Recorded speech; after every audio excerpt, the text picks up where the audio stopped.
Hace unos pocos meses, un equipo internacional de investigadores han publicado en una prestigiosa revista científica un estudio verdaderamente revolucionario.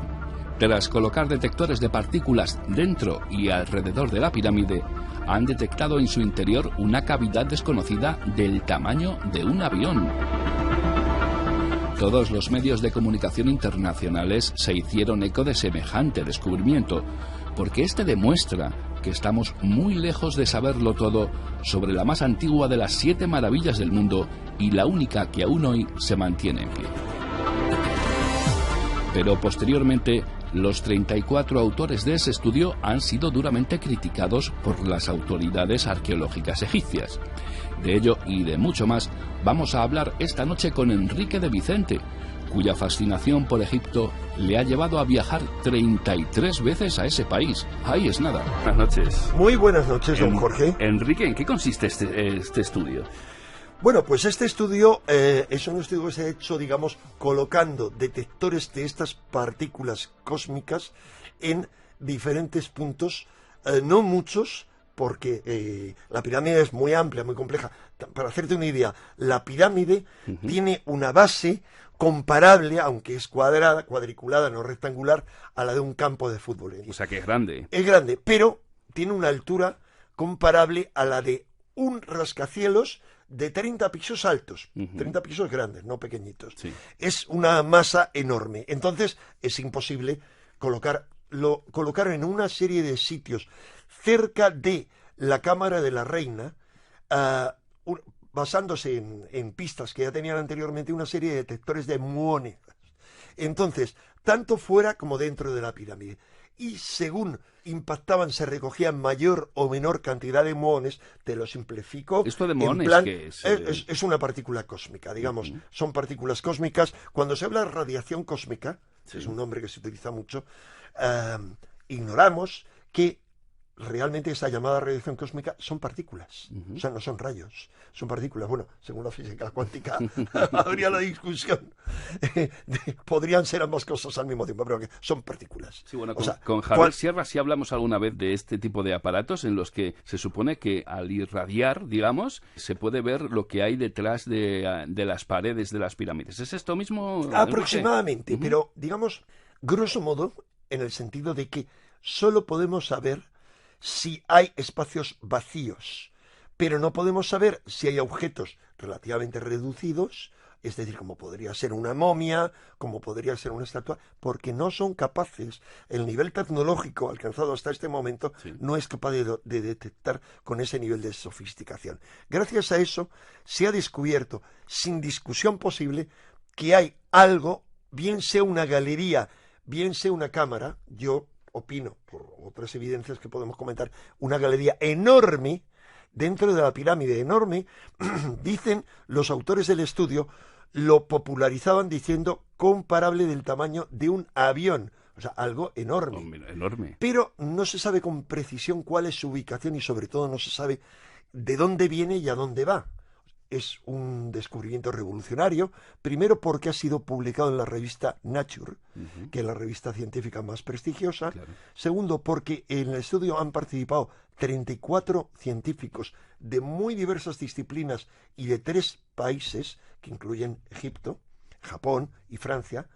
Y porque en ese estudio, por parte de Egipto, ha estado implicado un ingeniero, el doctor Gelas, que fue ministro y tuvo otros altos cargos en anteriores gabinetes ministeriales egipcios.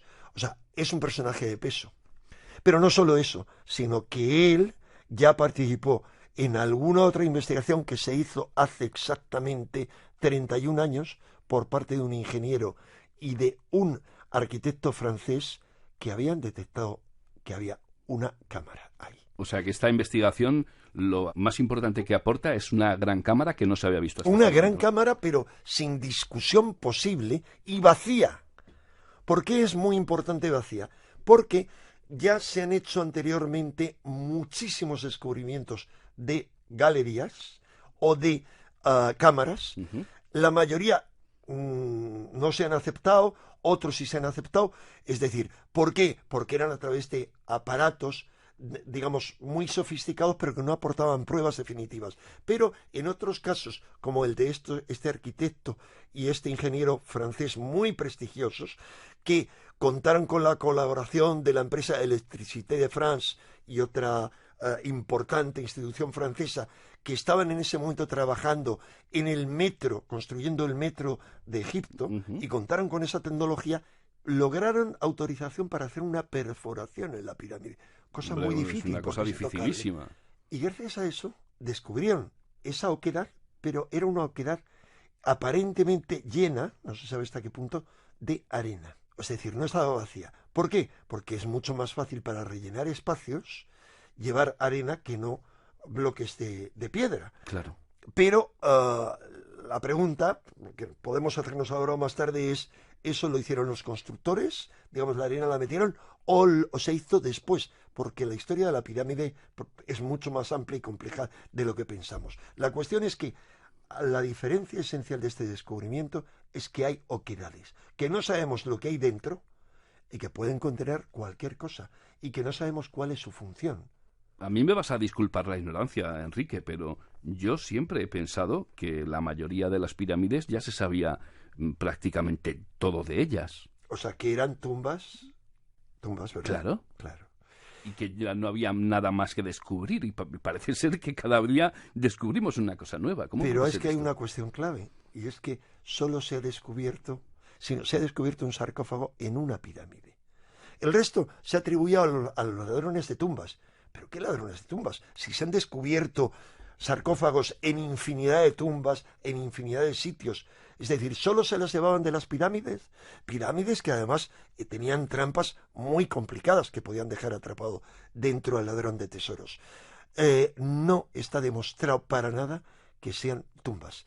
A las mastabas sí son tumbas. No, y sobre todo la Gran Pirámide, ni una sola evidencia. No se ha encontrado nada que indique que sea una tumba. Nada.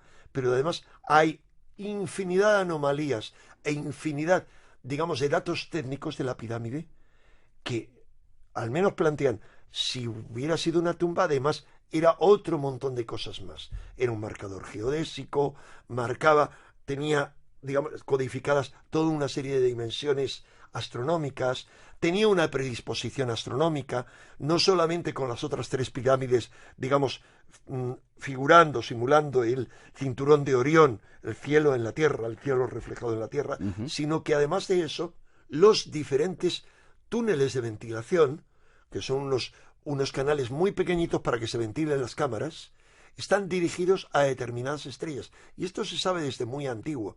Y esto está aceptadísimo científicamente. Bueno, yo, Enrique, por lo que me estás contando y por lo que me estás diciendo en estos momentos, yo creo que tú tienes una idea más o menos de lo que tú crees que puede ser esto. Bueno, yo tengo una idea, pero no soy yo solo y no es reciente. Para que te hagas una idea de la gente que se ha implicado en buscar esas cámaras, en el año 1968, el Premio Nobel de Física, Luis Álvarez, con su hijo, que era otro físico notable, que desarrollaron un proyecto también que mediante rayos cósmicos intentaron descubrir esas cámaras secretas. No lo lograron porque la tecnología no estaba suficientemente avanzada. Estamos hablando de hace 50 años. Pero hay muchísimos investigadores, digamos, ajenos en su mayoría a la arqueología, porque en arqueología esto se considera una herejía, que creen que son cámaras secretas y corredores secretos que tienen funciones muy concretas y que son una prueba más de que la Gran Pirámide dista de ser algo muy simple. Bueno, Javier ya os ha contado que la Gran Pirámide tiene mucho que ver con el viaje del faraón al más allá y también con la inmortalidad. Y también se sabe que se producen una serie de anomalías radiactivas y electromagnéticas dentro de la Gran Pirámide. Yo he estado en la Gran Pirámide no muchas veces, aunque he viajado a Egipto 33 veces. 33 veces. Sí, pero sobre todo he viajado a Luxor. Ahí viajo, es como mi venidor particular.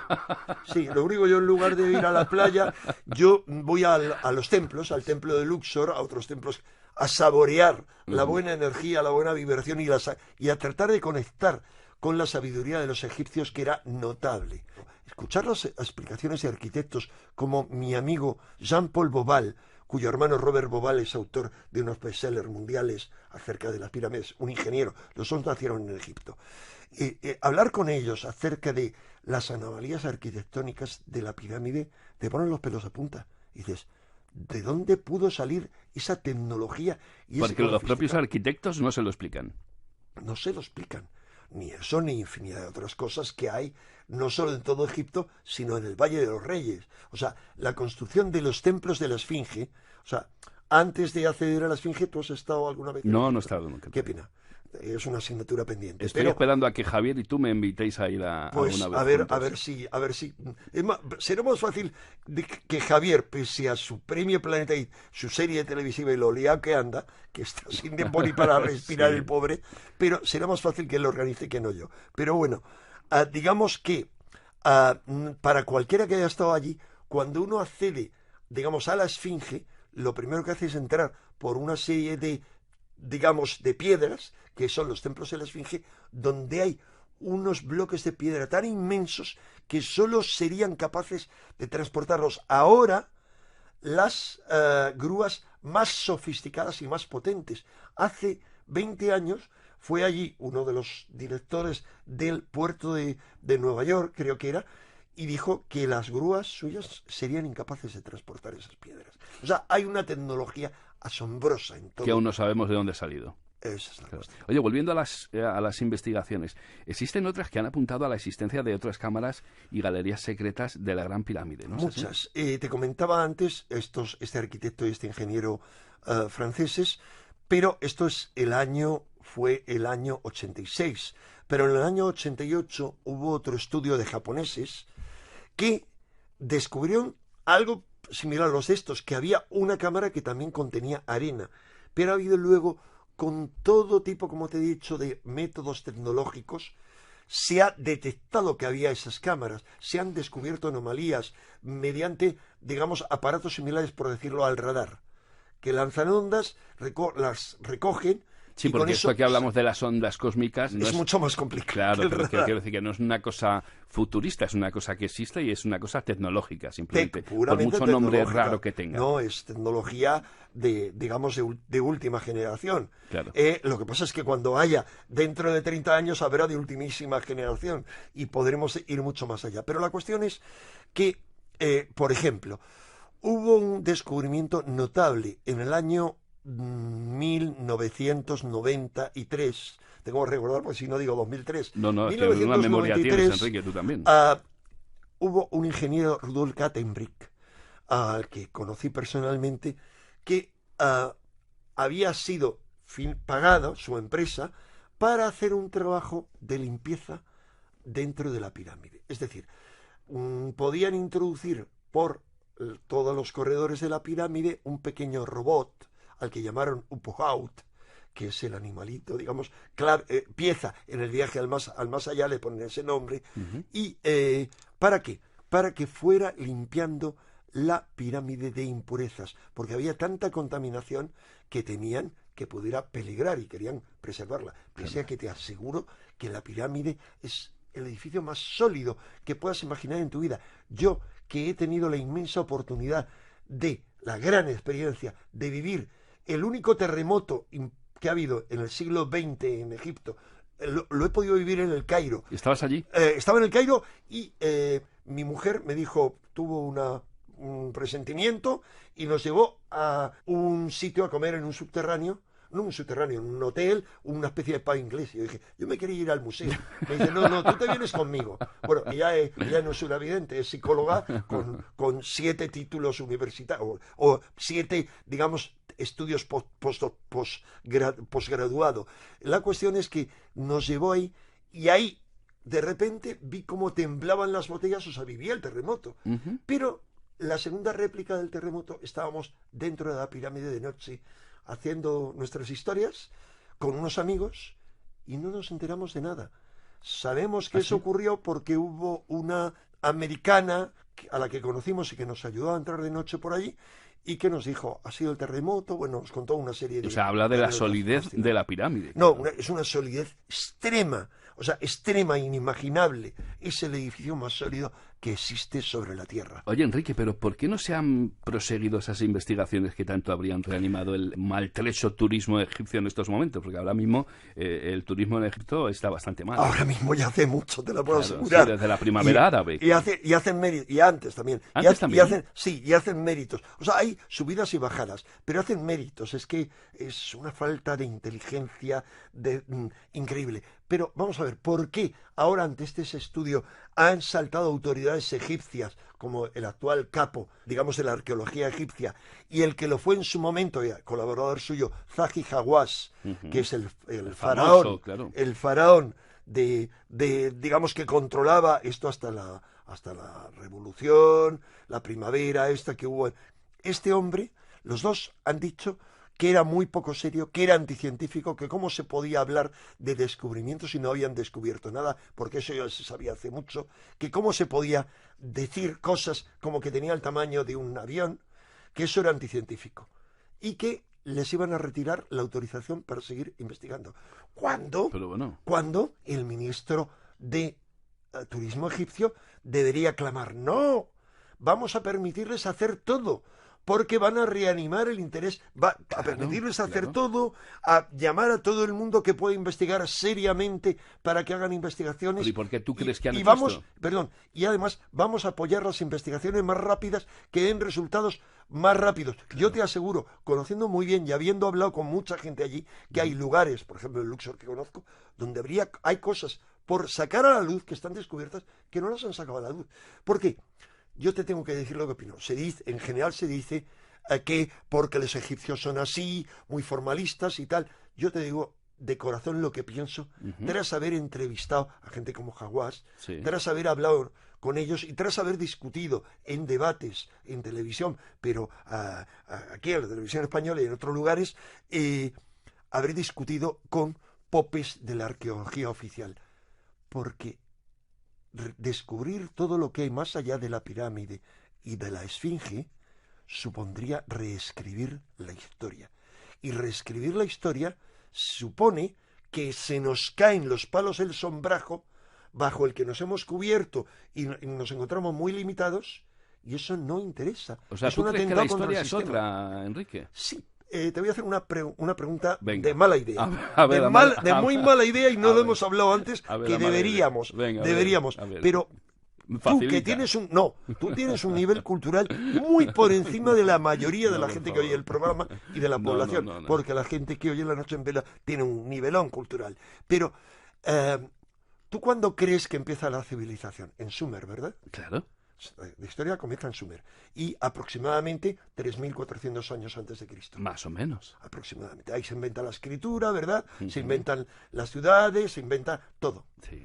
Bueno, pues ya hay pruebas indiscutibles que están en todos los libros de arqueología avanzados, pero que siguen desconociendo arqueólogos españoles de que existen toda una serie de monumentos que son muy anteriores. La pieza clave de eso es aquel al que National Geographic le dedicó hace bastante tiempo una portada que ponía el nacimiento de la religión, Göbekli Tepe, que son toda una serie de construcciones que hay en Turquía, que se sabe que tienen mínimo 10.500, 11.000 años. Pero entonces nos ponemos en la edad, finales de la edad de bronce. Claro, pero no solo eso, sino otro descubrimiento más, y es la pirámide de Gunung Padang. Es una montaña piramidal que hay en Indonesia y que también se han hecho catas arqueológicas y se han dado diferentes dataciones. La más reciente de las cuales nos lleva hace 5.000 años, pero la más antigua a 20 y tantos mil años. Pero se han hecho descubrimientos por el estilo en el mar del Japón, entre el Japón y China. Se han hecho descubrimientos, por ejemplo, en América, en Perú. En Perú, toda una serie de pirámides y toda una civilización muy cerca de Lima, que hace 20 años han obligado a reescribir la historia de América. Que había pirámides, un montón de pirámides y ciudades que eran 10 veces más antigua de lo que se preveía. O sea, que como mínimo eran de 5.000 años antes de Cristo. O sea, hay que reescribir la historia. Y lo grave de reescribir la historia es que, ¿qué haces si ellos lo tienen todo muy cuadriculado? Y es, en Egipto dicen, los faraones empiezan aquí. ¿Y sabes cuál es el gran temor que tienen Hawass y todos sus colegas? Que lo han manifestado. Que no sea egipcio. Claro. Y dicen, no, es que no pueden decir, es pecado, no dicen pecado, debe ser perseguido por la ley con cárcel. El que digan, no, han llegado a decir eso en privado. Pero a cualquiera que afirme que eso no lo han hecho los faraones, le quitan el permiso de investigación, porque es decir que no son egipcias. Ya para terminar, Enrique, ¿cuál sería la finalidad de estas oquedades que hemos descubierto? No lo sabemos, porque hay que descubrirlo. Cuidado, hay mucha especulación este sería otro tema, digamos, por un gran visionario, vidente americano, Edgar Cayce, que tuvo una serie de visiones sobre la Atlántida, que tiene una fundación potentísima en Estados Unidos, porque era un personaje muy singular, que dictaba remedios para un montón de enfermedades, y tenía miles de lecturas y curó a miles de personas. Entonces, tanto gente que curó sus descendientes como otros, han creado una fundación con mucho dinero que ha dedicado millones y millones y millones en Egipto. Por ejemplo, le pagaron la carrera a Zahi Hawass ¿así? Para poder colar un topo. Pero bueno, esto no llevaría... ¿Tú crees que está controlado? No, para colar un topo al que yo he conocido y he entrevistado, vale. Que es el doctor Mark Lehner. El doctor Mark Lehner se ha convertido en la sombra de Hawass. Es, digamos, la otra cara del espejo de Hawass. Hawass es grandilocuente, un charlatán como yo, con un ego muy deslumbrante. Y Mark Lehner es todo lo contrario, la prudencia personificada, un tipo extraordinario al que le hice una maravillosa entrevista, pero esa es otra historia. Lo colaron ahí para que descubriera que lo que Cayce dijo que se descubriría y que cambiaría la historia en el futuro, dijo en el siglo XX. Esa profecía ha fallado radicalmente, como falla en el 99,99 de las profecías. Sí, pero llevamos muy poco del 21. O sea, pero la cuestión es que dijo que se descubrirían los archivos de la Atlántida. Y se descubrirían no en la pirámide, sino en unas galerías subterráneas que hay cerca de la Esfinge. Y ha habido toda una serie de intentos de financiar investigaciones, y lo que te puedes quedar alucinado. No, yo estoy ahora mismo con los ojos abiertos, pero fíjate, como platos. Se han descubierto 5 galerías, digamos, en el interior de la Esfinge, o que llevan a sus alrededores. Y de una de las 5... ¿sabes cómo nos enteramos todos? ¿Cómo? Gracias a quién nos enteramos todos. ¿A quién?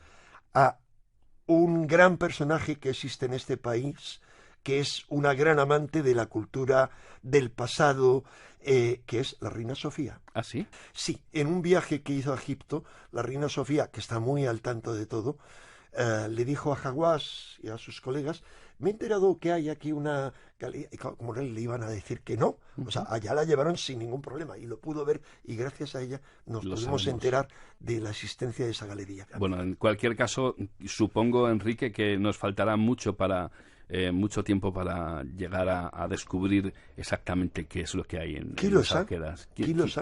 Enrique Vicente, yo lo único que te pido es que la próxima vez que vayas a Egipto me lo digas, que me voy contigo.